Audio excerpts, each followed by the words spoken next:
vocês nessa manhã, por um senso de responsabilidade nesse tema. E eu tenho dito para o Senhor, me dá outro tipo de mensagem, outro tipo de palavra. E o Senhor tem me mostrado algumas coisas, irmãos, e é muito difícil a gente, quando tem a responsabilidade de falar no nome do Senhor, ser mensageiro, porque a mensagem não é nossa. A mensagem é de Deus para uma igreja que tem dono. Eu tenho dito, Senhor, me deixa falar outras coisas, me deixa falar outro tipo de coisa. Tem muita coisa na Bíblia para ser falada. E Deus tem me dito acerca de um tempo, o Senhor vai sacudir a igreja dele. O Senhor tem me dito, filho, eu vou sacudir a figueira. Eu estou levando a igreja para um tempo de maturidade. Então, eu preciso que vocês entendam isso. Porque Deus está permitindo coisas na nossa vida, na nossa casa. E não se trata simplesmente de nós, porque o Senhor quer nos conduzir ao centro da sua vontade. E Deus tem me feito meditar nessa semana, nesta palavra. Eu quero compartilhar com vocês, não quero ficar com esse rojão, não. Eu vou dividir com vocês aqui nesta manhã. Bem, vamos achar o texto. Diz assim a palavra do Senhor. Marinal vai ligar até meio-dia, mas não vou até meio-dia, não. Eu prometo terminar isso. Diz assim o texto. E estas são as palavras da carta que Jeremias, o profeta, enviou de Jerusalém ao resto dos anciãos do cativeiro, como também aos sacerdotes e aos profetas e a todo o povo que Nabucodonosor havia transportado de Jerusalém para a Babilônia. E depois que saíram o rei Jeconias e a rainha, e os eunucos e os príncipes de Judá e Jerusalém, e os carpinteiros e os ferreiros de Jerusalém, pelas mãos de Elasa, filho de Safã, e de Gemarias, filho de Uquias, os quais Zedequias, rei de Judá, tinha enviado a Babilônia, a Nabucodonosor, rei da Babilônia, dizendo: assim diz o Senhor dos Exércitos, o Deus de Israel, a todos os que foram transportados, que eu fiz transportar, diga após mim, que eu fiz transportar de Jerusalém para a Babilônia. Edificai casas e habitai-as, plantai jardins e comei o seu fruto, tomai mulheres e gerai filhos e filhas, tomai mulheres para os vossos filhos e dai vossas filhas a maridos, para que tenham filhos e filhas. Multiplicai-vos aí e não vos diminuais. Procurai as paz da cidade para onde vos fiz transportar, e orai por ela ao Senhor, porque na sua paz vos tereis paz. Porque assim diz o Senhor dos Exércitos, o Deus de Israel: não vos engane os vossos profetas que estão no meio de vós, nem os vossos adivinhos, nem deis ouvidos aos vossos sonhos que sonhais, porque eles vos profetizam falsamente em meu nome. Eu não os enviei, diz o Senhor. Porque assim diz o Senhor: certamente que passados 70 anos na Babilônia, vos visitarei e cumprirei sobre vós a minha boa palavra, tornando-vos trazer a este lugar. Porque eu bem sei os pensamentos que penso de vós, diz o Senhor, pensamentos de mal, de paz e não de mal, para vos dar o fim que esperais. Amém? Feche seus olhos. Senhor, em concordância com a oração do teu servo, que me antecedeu aqui, clamando diante da tua presença.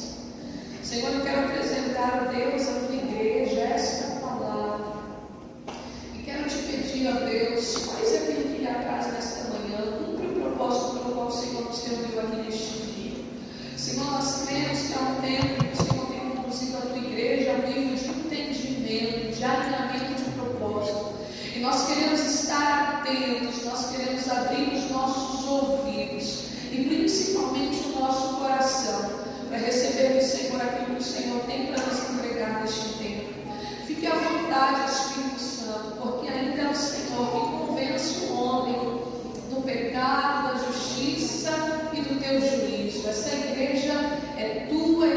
povo é teu. Essa é a tua hora, Espírito Santo. Faz o que o Senhor bem quiser conosco. Desde já quero, Senhor, repreender e manifestar, como já foi lido aqui nesta manhã, toda obra do adversário, toda força opositora a este trabalho. Tudo, Senhor, que o inimigo tem levantado e projetado contra este povo, contra a liderança, Senhor, deste trabalho, que o Senhor venha repreender todo projeto do adversário contra esta igreja, que aquilo que o Senhor separou para nós nesta manhã venha ser derramado. É o que nós te pedimos e crendo. Você que acredita, diga amém. Amém. Glória a Deus, queridos.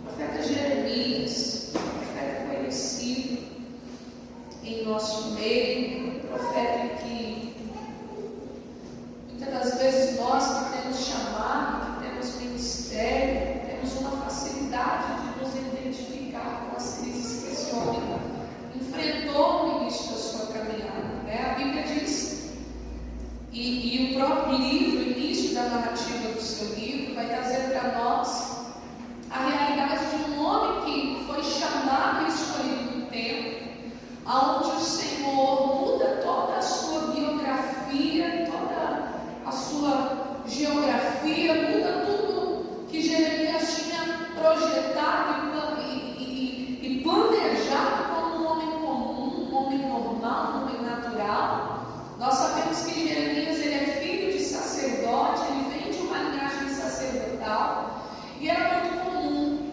né, os filhos homens darem continuidade ao ofício ministerial de seus pais. Então, geralmente, o homem, ele era circuncidado, apresentado ao Senhor, ele era preparado em Jerusalém durante um período de 30 anos para que ele pudesse, a partir dos 30 anos, iniciar o ofício do ministério no templo, servindo como sacerdote, talvez acendendo incenso, talvez entrando no Santo dos Santos, servindo ali de acordo com a necessidade dentro do templo. E alguns estudiosos vão dizer que no tempo em que a palavra do Senhor vem a Jeremias, de fato ele vai expressar ao Senhor, dizendo, quando o Senhor apresenta e compartilha com ele um projeto, compartilha com ele a necessidade daquele tempo, ele vai dizer: Senhor, eu sou somente uma criança. E essa expressão de Jeremias era uma expressão, na verdade, não que trazia a ideia de que de fato ele era um menino, que de fato ele era uma criança, porque não era. Jeremias tinha em volta dos seus 24, 25 anos de idade. Só que o que eu acho lindo é que ao Jeremias ouvir quando o Senhor compartilha com ele aquilo que o Senhor diz, ao ouvir as palavras do Senhor que o alcançam, ele vai dizer: eu sou só um menino, eu sou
O tempo é de apostasia. O povo de Israel está se dividindo.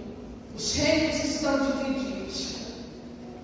E a necessidade não é de um sacerdote. A necessidade é de alguém que traga o povo para perto. E quando o Senhor falava isso comigo, o Senhor falava: Juliana, você precisa entender que ministério não é fazer o que quer. Ministério é fazer o que é necessário ser feito. E se a gente não tiver discernimento espiritual, irmãos, a gente vai trabalhar em vão. Nós vamos estar fazendo coisas que nós gostamos, coisas que nós nos identificamos, mas não é a necessidade do que Deus está querendo realizar. E você precisa entender que quando você se coloca à disposição do reino de Deus, eu não faço aquilo que eu gosto, eu não faço aquilo que eu quero, eu faço aquilo que precisa ser feito. E o Senhor vai estabelecer uma proposta a Jeremias dizendo: olha, eu já te entreguei as nações. E Deus começa a dividir esse propósito com Jeremias. Ele vai dizer a Jeremias: e há algo específico contigo. Por quê? Eu vou te levantar para que você plante e para que você ande, para que você edifique e para que você derrube, para que você construa, levante, e para que você destrua. Então, o chamado de Jeremias é um chamado muito específico. Ao mesmo tempo que Deus vai usar ele para plantar, vai usar para arrancar aquilo que Deus não plantou. No mesmo tempo que Deus vai usar Jeremias para edificar o povo, Deus vai usar para arrancar aquilo que não foi edificado por Deus. Eu gostaria de dar um recado a essa igreja. É uma igreja viva, uma igreja atenta, uma igreja temente. O Senhor está dizendo: eu estou levantando os meus Jeremias neste tempo, e eu preciso que alguém entenda: eu estou levantando os meus Jeremias sobre os reinos, sobre nações, para arrancar, para derrubar, para destruir, para arruinar, mas também para edificar e também para plantar.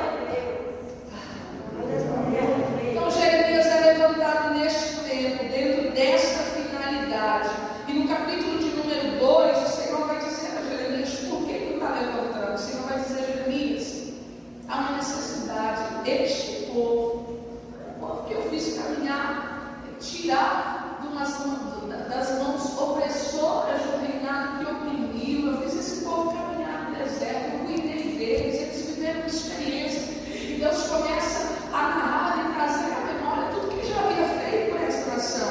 E ele vai dizer: mas o meu povo fez duas maldades, a mim me deixaram um manancial de águas vivas, e cavaram para si cisternas rotas que não retêm águas. Então o Senhor precisa trazer de volta ao centro da vontade dele uma nação que conhece a Deus, que tem experiência com Ele, que tem testemunho com Deus, que já viveu coisas grandiosas, mas abandonou o manancial de águas vivas, virou as costas para o Senhor para construir cisternas rotas. O que é isso? Cisternas rachadas. Esse povo está carregando água, está levando água para a cisterna, e a cisterna não está mantendo, porque a cisterna está rachada, não está guardando aquilo que está buscando. Então Deus precisa fazer uma reforma nessa nação, principalmente espiritual. E aí, o que Deus permite com esse povo? Nós vamos perceber que o povo de Israel, tanto o reino do norte quanto o reino do sul, eles eram um povo próspero. Era um povo em que Deus dava o crescimento e tudo aquilo que eles colocavam na mão. Eles estavam debaixo de uma herdade espiritual, de uma herança espiritual, que veio lá de Abraão. Então, tudo aquilo que eles colocavam na mão crescia, né? Quem não se lembra do próprio Isaac, até depois que foi dar continuidade à promessa que o Senhor faz a Abraão, a Bíblia diz no capítulo de 26 de Gênesis que Isaac vai ser conduzido a uma terra de filisteu, uma terra infrutífera, uma terra que há muito tempo o povo estava plantando e não estava colhendo. Isaac chega na terra de Gerar. A Bíblia diz para nós que o povo estava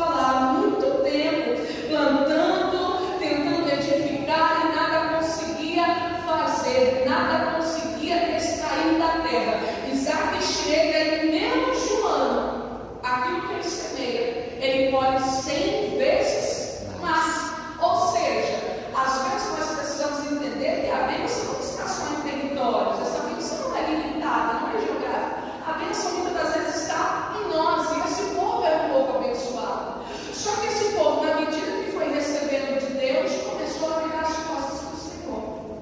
Porque se tem uma coisa que a gente é especialista, se tem uma coisa que a gente é muito bom de fazer, é perceber que quando as coisas estão indo muito bem, é a gente achar que não precisa mais de Deus.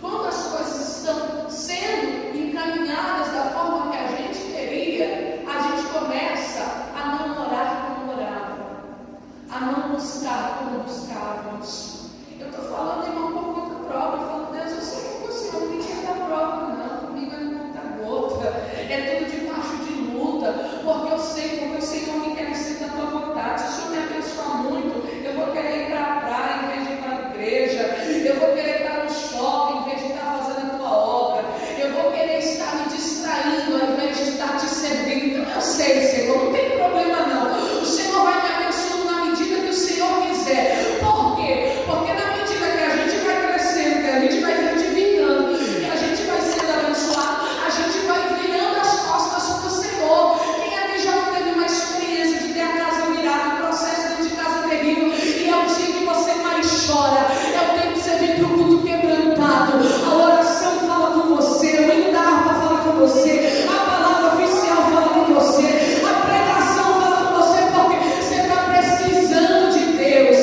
Agora, quando tudo está muito bem, você não gosta de quem dirige, você não gosta do horário do culto, o hino da harpa é a mesma coisa que nada, as canções que são entoadas não fazem nem cosquinha, você não derrama mais lágrima, para você tanto fez e tanto faz. Sabe o que Deus está dizendo? Eu vou permitir algumas coisas saírem do lugar para alguém voltar a derramar lágrima na minha presença, para alguém voltar a frequentar os cultos de consagração, para alguém voltar a clamar em alta voz, porque às vezes é o nível da necessidade que gera em nós a felicidade.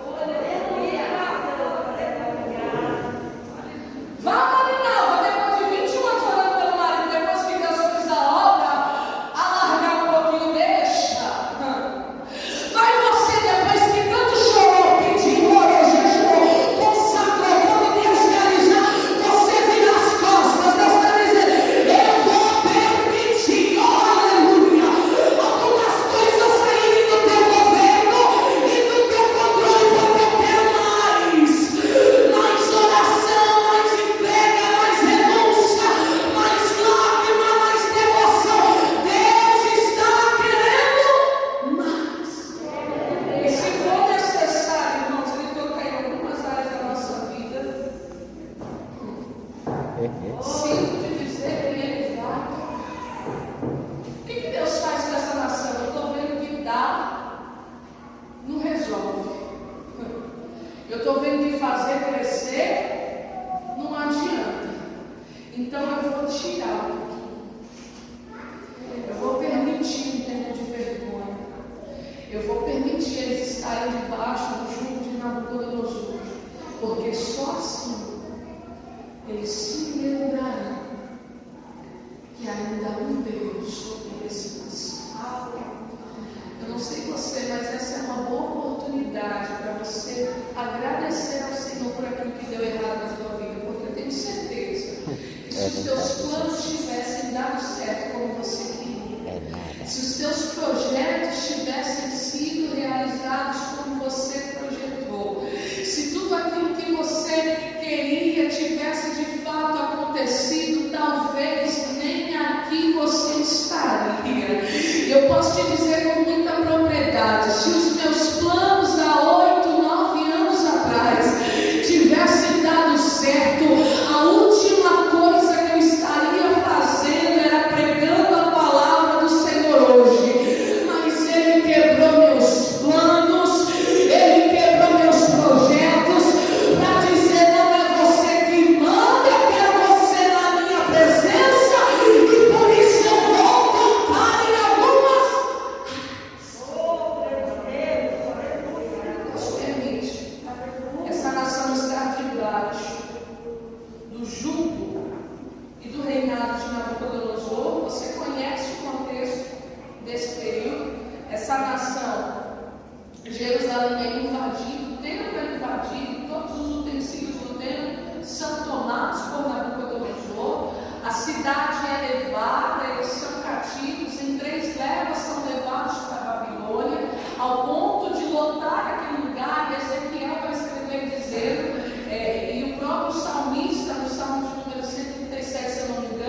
Ele vai escrever dizendo que eles estavam à margem dos rios da Babilônia. Não tinham mais lugares para eles estar. Eles estavam armando tendas nas margens do rio. A cidade ficou sitiada, povoada por toda Israel. E Deus agora neste período vai tratar com este povo. Para quê? Para que eles pudessem voltar ao centro da vontade do Senhor. E neste período, quando o povo é sitiado, quando eles são levados cativos à Babilônia, o Senhor vai entregar uma mensagem a Jeremias. Jeremias vai entregar esta mensagem. E essa mensagem era endereçada aos anciãos do cativeiro, aos sacerdotes, aos profetas e a todo o povo. E o texto diz que Nabucodonosor havia transportado de Jerusalém para a Babilônia. E a carta vai dizer o seguinte: olha,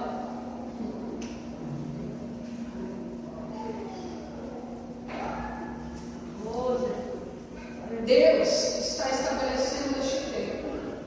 E Jeremias vem com esta carta contradizer palavras que profetas estão se levantando, no capítulo 28, depois em casa com o tempo você lê. Profetas estão se levantando para profetizar a nação de Israel, para dizer: olha, fiquem em paz, fiquem tranquilos. Este cativeiro não durará mais do que 2 anos. O Senhor vai quebrar o jugo que está sobre Israel, o jugo de Nabucodonosor. E Deus vai dar vitória. E Deus não vai permitir a gente ficar aqui muito tempo, não. E Deus não vai permitir a gente padecer na mão de Nabucodonosor. E Jeremias se levanta dizendo: olha, aos profetas de paz, a palavra de vocês só será validada se de fato isso se cumprir. Só que o Senhor não está quebrando o jugo de Nabucodonosor sobre nós, não. Mas se a palavra de vocês se cumprir, de fato vocês serão estabelecidos como profetas. Profetas se levantaram para anunciar guerras, para anunciar tempo de crise. Vocês estão dizendo que vai melhorar? Então nós vamos aguardar para ver o que Deus vai fazer. E aí, no capítulo 29, a palavra do Senhor vem a Jeremias. E Jeremias vem pregando, escrevendo a este povo para dizer: gente, Deus vai permitir isso. Deus vai permitir este tempo. Só que, além do ciclo, além do tempo que ele vai estabelecer aqui, de 70 anos, o Senhor vai dizer: não se paralise durante esse período. Não deixem de trabalhar durante esse período. Não deixem de crescer durante esse período. Então Jeremias vai primeiro. Deus mentira aquilo que os profetas estão sendo levantados pela sua carne, por aquilo que eles acreditam, por aquilo que eles querem dizer, falar, para dizer: o Senhor não está usando a boca deles. Não acredite naquilo que está sendo liberado.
delas. Só que quando Cristo responde, não chore por causa de mim, Ele está dizendo, eu sei porque eu estou passando o que eu estou passando. Eu sei porque eu estou derramando cada gota de sangue. Eu sei porque eu estou sendo cuspido, humilhado e vou ser crucificado. Sabe o que é isso? É a gente que entende que o sofrimento não vem para matar, mas vem para cumprir propósito. É a gente que entende que a dor não vem para te fazer menor, não vem para te envergonhar, mas para te conduzir para o centro da vontade de Deus. Cristo está anunciando para os discípulos, dizendo, é necessário que o Filho do Homem padeça, é necessário que o Filho do Homem passe por tais coisas. Pedro, que anteriormente tinha sido usado pelo próprio Deus, a Bíblia diz no capítulo 16 de Mateus, se eu não me engano, que Pedro vai ter uma revelação do céu dizendo, tu és o Cristo, o Filho do Deus vivo. Quando o Senhor agora vai questionar os seus discípulos acerca de quem eles achavam que Ele era, e Ele vai dizer, olha, nós sabemos, o Senhor é o Cristo. Jesus vai dizer, Pedro, não foi a carne nem o sangue que te revelou, mas foi o meu Pai que está no céu. Versículos depois, Cristo está anunciando o que havia de acontecer com Ele, e Pedro vai dizer, não, Senhor, nós não vamos permitir, nós não queremos o teu sofrimento. E Jesus vai dizer, aparta, tratar de mim, Satanás, porque todo aquele que quer impedir o sofrimento na tua vida não quer te ver crescer. E eu posso te dizer, tapinha nas costas não traz crescimento para ninguém, elogio não traz crescimento para ninguém, bênção te faz realizado, mas não te traz crescimento. E Deus está dizendo, carrega a cruz, nega a si mesmo, renuncia a tua vontade, passa pelo que tem que passar. Alguém está dizendo que está envergonhada, a casa dela está destruída, e você está dizendo, não, eu estou vivendo a estação que o meu Deus permitiu. Alguma coisa Ele quer de mim, alguma coisa Ele quer me ensinar. Para de trazer para perto da tua vida gente que te rega de palavras, sabe por quê? Ah, você não merece. Eu não sei como você aguenta passando por isso. Eu não sei como você suporta. Você não merecia estar passando por isso, não. Você não merecia, e você começa a achar que você não é digno do sofrimento. Você começa a achar que você é alguma coisa, que Deus está sendo injusto com você. Aí você começa a dizer, realmente, eu não mereço passar pelo que eu estou passando. Eu não mereço aguentar o que eu estou aguentando. Eu não mereço escutar o que eu estou escutando. Eu não mereço me submeter. E aí você começa a se colocar num lugar de merecimento que não é teu. Só que eu vim para dizer, Deus trouxe uma menina nessa consagração pela manhã para dizer para você, eu estou te ensinando, eu estou tratando do teu caráter, eu estou te ensinando a ser um homem e uma mulher de Deus. Deixa a lágrima descer, deixa o sangue estar na canela. Eu estou te fazendo forte, eu estou te fazendo rígida, eu estou te fazendo uma mulher de verdade.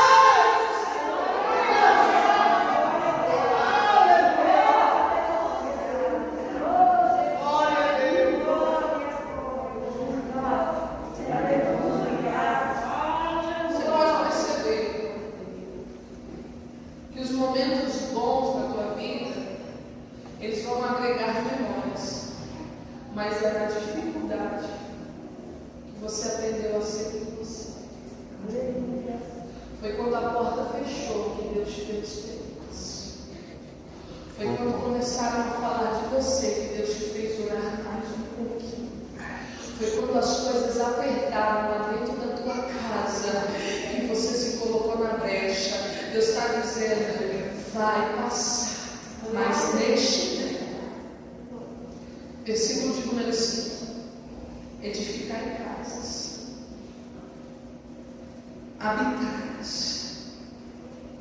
plantar em jardins e comer o seu fruto, tomar mulheres e gerar filhos, multiplicai-vos e não vos diminuais, procurai-lhes a paz da cidade para onde vos fiz transportar, e orai por eles, porque assim diz o Senhor, o Deus de Israel: não vos enganem os vossos profetas que estão no meio de vós, porque eles profetizam falsamente em meu nome. Eu não vos enviei, porque assim diz o Senhor: certamente que passados 70 anos na Babilônia, eu vos visitarei e cumprirei sobre vós a minha boa palavra. Sabe o que Deus está dizendo? E eu observo aqui a minha oportunidade para nós orarmos. Está dizendo: eu não vou permitir, eu já estou permitindo. Não sei você, eu estou vivendo um ciclo aí, irmãos, que de 2 anos para cá é só lágrima e minha oração assim: não tem misericórdia. Tem misericórdia. Tem misericórdia. Quando eu penso que eu não vou aguentar, quando eu penso que as coisas estão difíceis, eu estou aprendendo agora a confundir o inimigo da minha água. Quando eu estou muito mal, eu entro no chuveiro, eu choro, quando eu saio, eu já coloco o rosto da acendente na frente da altura daquela casa. Coloco a minha mesma roupa e eu falo: já não vai para não, porque Deus está dizendo: esse cativeiro não pode fazer você ficar paralisado. Edificar em casas. Sabe o que Deus está dizendo? Construa. Erga lugares de segurança. Porque neste tempo Deus não quer ninguém exposto. Construa lugar para habitar. Porque se você ficar exposto, você vai padecer. Se você ficar exposto, você não vai suportar. E Deus está dizendo: constrói casa, constrói lugar para habitar. Porque aquele que habita no esconderijo do Altíssimo, a sombra do Onipotente descansará. 1000 podem cair do nosso lado, 10.000 à nossa direita, mas nós não seremos atingidos, porque nós estamos escondidos nele, nós estamos habitados nele. E Deus está dizendo: não é tempo de armar tenda, tenda é temporária, casa é edificar com certeza. Eu vou passar, mas não vou passar exposta, não vou passar despreparada, eu vou edificar. Aleluia, Jesus. Plantai, e do fruto que vocês plantarem, vocês vão comer. Sabe o que Deus está dizendo? Se esforcem e se alimentem, porque se vocês estiverem fracos, vocês não vão suportar. Terceira coisa, ele vai dizer: casas. Deem os vossos filhos e as vossas filhas a casamento. Para quê? Para que neste tempo vocês multipliquem. Sabe o que é isso? O cativeiro não vai te impedir do que, Juliana? De edificar. E do que mais? De plantar e comer daquilo que eu planto. E o que mais? De crescer no meio do lugar que Deus está me colocando. Levante a sua mão, porque eu quero liberar uma palavra.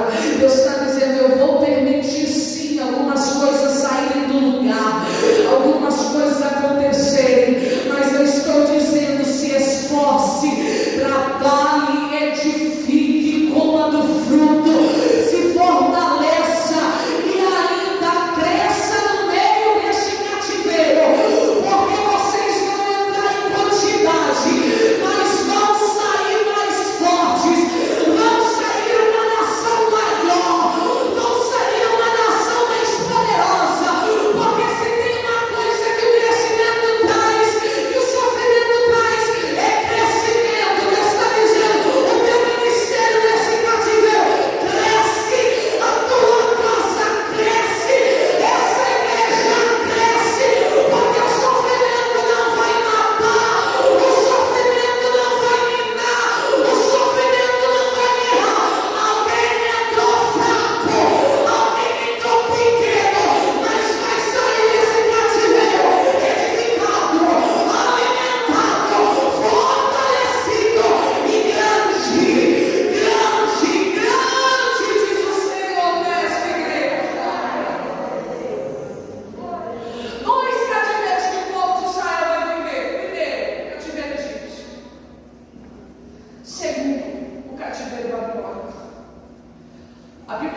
vai deixar de crescer. Aleluia. Isso aqui é revelação para alguém. Quando a revelação é na palavra, eu não tenho medo de entregar. Deus está dizendo, não é porque você não está onde quer que você vai deixar de crescer. Deus está dizendo, multiplica. Deus está dizendo, cresce. Esse povo do cativeiro egípcio cresceu a tal ponto do próprio faraó observar e dizer, esse povo está crescendo. Porque, irmãos, você não enxerga o teu crescimento, mas o inimigo da tua alma já viu enquanto você não. Você fica se invalidando as suas histórias, as suas experiências, dizendo, eu não estou pronto, eu não levo jeito, eu ainda não estou no ponto, e Deus está dizendo, olha no espelho, vê bem de onde eu te tirei, olha o tanto de coisa que você já suportou, olha o tanto de coisa que você já aguentou. Você vai dizer para mim que está no mesmo tamanho? Não está não. Enquanto você invalida o crescimento que você conquistou, o faraó está dizendo, esse povo vai me catar. Então para de se olhar como pequeno, se o seu Deus nesse cativeiro está te fazendo grande. Aleluia, Jesus. Para de se olhar como alguém que é tão fraco, se nesse processo Deus está te fazendo forte. A Bíblia diz para nós que esse povo crescia ao ponto de Faraó se incomodar e dizer, eles podem se levantar. Se essa nação soubesse a força que eles têm, o poder que eles têm, oh aleluia, a inteligência que eles têm, eles podem se unir, porque irmão, não existe ninguém tão fraco que no meio de um povo forte não aprenda a desenvolver a sua força. Isso aqui é unidade. Quando junta um meio fraquinho, outro um pouco fraquinho, outro mais um pouco fraquinho, no ajuntamento desse monte de gente fraca, a somatória dá um povo forte. Se esse povo souber a força que eles têm, a inteligência que eles têm, a garra que eles têm, eles podem se unir para se voltarem contra mim. O que eu vou fazer? Eu vou dobrar a carga, eu vou aumentar o trabalho, eu vou fazer pior do que eu já estou fazendo. Só que o texto diz que quanto mais, aleluia, Faraó os afligia, mais esse povo crescia. E hoje eu vim profetizar a essa igreja que neste cativeiro você vai edificar. Levante a sua mão. Deus está dizendo, edifique um altar dentro daquela casa, edifique um lugar de segurança para o teu ministério, edifique um altar de verdade para a tua família. Deus está dizendo, junta pedra, pega lenha, põe sacrifício, porque eu vou responder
pensamentos de paz e não de mal. Talvez você está dizendo, Senhor, por que o Senhor está permitindo, Senhor?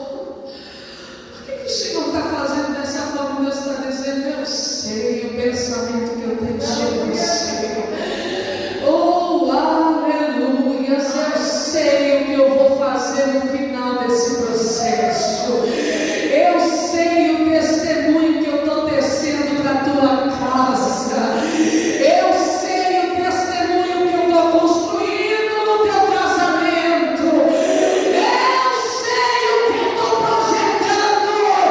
Prepara um culto de ação de graça, porque o que eu tenho para vocês não é maldição, mas eu preciso fazer de vocês uma nação forte, edificada, alimentada e preparada para receber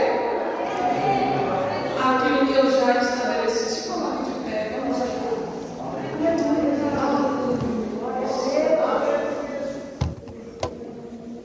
Eu não sei se o cativeiro que você está vivendo é um cativeiro emocional, se é um cativeiro espiritual, se é um cativeiro conjugal, se é um cativeiro familiar, profissional, eu não sei qual. É o cativeiro que tem tentado te escravizar, amarrar os teus pés, as tuas mãos, a fim de que você não se movimente mais, a fim de que você não frutifique mais, a fim de que você de fato vire as costas inteiramente para o teu Senhor. Eu não sei qual é a área da tua vida, mas você sabe. E nós vamos orar aqui.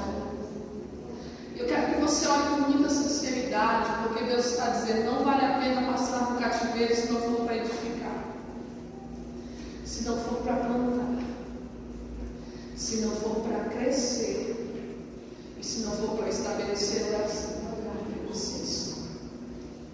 E aí o que eu quero provocar em você é um simples pensamento. Será que depois que essas coisas começaram na minha vida, eu me tornei alguém melhor? Ou eu me tornei alguém pior? Quando a Bíblia diz para nós, no livro de Daniel, no capítulo de número 5, que o rei está dando uma festa com os utensílios do templo, e no meio daquela festa, uma mão misteriosa aparece escrevendo numa parede branca, meio no meio do tempo assim. A Bíblia diz que o rei não consegue identificar nem discernir o que está escrito. Ele chama os magos, os astrólogos, os sábios, e ninguém consegue ler, discernir, revelar o que está escrito na parede. E aí uma mulher se levanta e diz, olha, há neste rei um Daniel. Daniel, ele entra na Babilônia jovem, uma média de 16 anos de idade. No capítulo 5, ele já é um senhor de mais de 80 anos. E quando o rei manda chamar este Daniel, que essa mulher vai dar testemunho dizendo, há um menino, há um Daniel, que tem sobre ele o espírito de excelência. Ele consegue discernir, ele tem contato direto com Deus. O rei diz, manda chamar este Daniel. Quando Daniel se apresenta diante do rei, ele vai fazer somente uma pergunta a ele, dizer, és tu o mesmo Daniel? Sabe o que o rei estava dizendo? Será que a cova não roubou tua essência? Será que a perseguição dos príncipes, dos governantes da província, não operaram em você aquilo que Deus te confiou? Será que depois de tantos anos você continua sendo um homem de oração, com um espírito de excelência, que fala com Deus e que Deus fala com você? Sabe o que Deus está dizendo para nós? Será que no fim desse cativeiro a gente vai olhar para o ciclo anterior e dizer como eu evoluí, como eu amadureci, como eu aprendi? Ou a gente vai olhar para nós e vai dizer, eu retrocedi, eu deixei de aprender, eu deixei de crescer. Deus está dizendo, talvez eu gostaria muito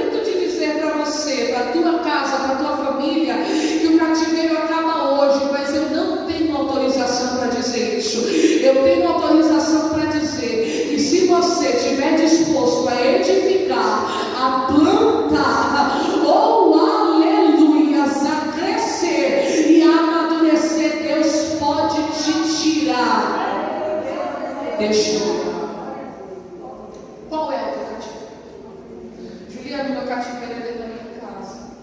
Eu tenho vivido processos, eu tenho vivido estações difíceis, meu cativeiro tem sido espiritual, estou vivendo uma estação complicadíssima. O meu cativeiro é ministerial, o meu é financeiro, eu não sei qual é. Só que nós vamos orar apresentando os nossos cativeiros, porque é isso que o texto diz. Ore, apresentando o cativeiro de vocês, para que eu estabeleça paz sobre este lugar. E nós vamos orar, apresentando a Deus as nossas causas. Nós vamos orar, não, nós vamos clamar, que é totalmente diferente. E ao som da tua voz, ao som da tua intensidade, Deus vai entender o quanto você quer de fato a vitória desta área que você está apresentando. E você vai dizer: Senhor, apresenta, Senhor, visita a minha casa, a minha família, o meu casamento, a minha vida financeira, a minha vida espiritual, ministerial. Não sei qual é a área que você quer apresentar nesta manhã. Só que Deus está dizendo: me apresente, porque os meus ouvidos não estão agravados, as minhas mãos não estão encolhidas. Há socorro de Deus para a vida de alguém.